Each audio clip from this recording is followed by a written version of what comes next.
Ni aje watu wangu, karibuni to another episode of QuickBet World Cup series brought to you by Dosika, hii World Cup na QuickBet. Leo tunaenda kuongelea the attacking trios to look out for or to watch in this World Cup 2026.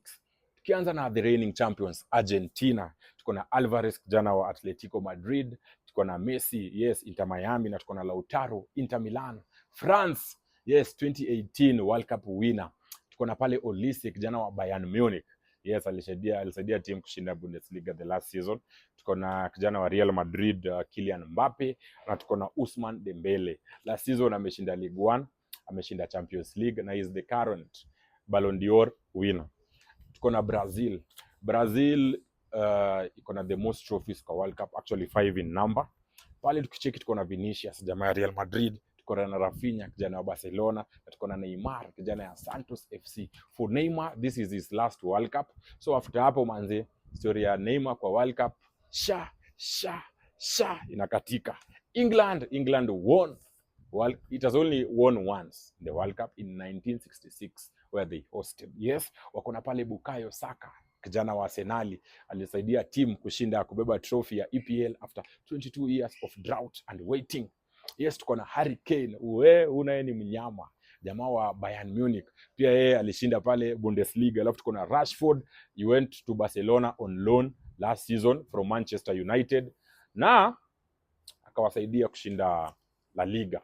Another team to look out for is Portugal. Portugal has never won the World Cup. Pale tuko na Rafael Leo jana wa AC Milan, tuko na Cristiano Ronaldo Al Nassr. Yes, alishinda Saudi Pro League last season.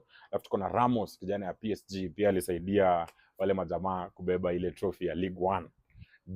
Germany has won four trophies in the World Cup, and it has also lost 4 finals in the World Cup. Yes, Germany iko na jamaa anaitwa Leroy Sané. Sané ako na descent ya Senegal, anachezea Galatasaray, but hapa atakuwa anachezea Germany kwa the World Cup 2026. Wako na jamaa anaitwa Nick Woltemade, jamaa wa Newcastle United. Alafu tuko na Kai Havertz, yes, kijana wa Arsenal pale, pia alisaidia kikosi yake last season ikainua EPL. Tuko na Spain has won 2 times. Imeshinda World Cup 2 times. Pale tuko na kijana mdogo Lamine Yamal, a player to look out for in this World Cup. Tuko na Ferran Torres, anachezea Barcelona pale pamoja na Yamal, walisaidiana buda wakabeba La Liga. Alafu tuko na Nico Williams, Athletic Bilbao. Belgium has never won any World Cup, but tuko na some very good attacking trios. Tuko na pale kijana anaitwa aje, Jeremy Doku kijana wa Man City, kijana mnoma sana. Tuko na jamaa anaitwa Luis Openda wa Juventus, na tuko na Trossard jamaa ya Arsenal pale, pia alisaidia kikosi yake ikabeba EPL. Yes, these are the attacking trios to look out for in this World Cup 2026. Dosika, hii World Cup na QuickBet iko na 30 million in cash prizes to be won. Yani rahisi sana, na 99 bob peke yake. Wekelea hizi games za World Cup na unaingia kwa draw and you stand a chance ya kujishindia goodies kibao sana. Ama ni aje watu wangu.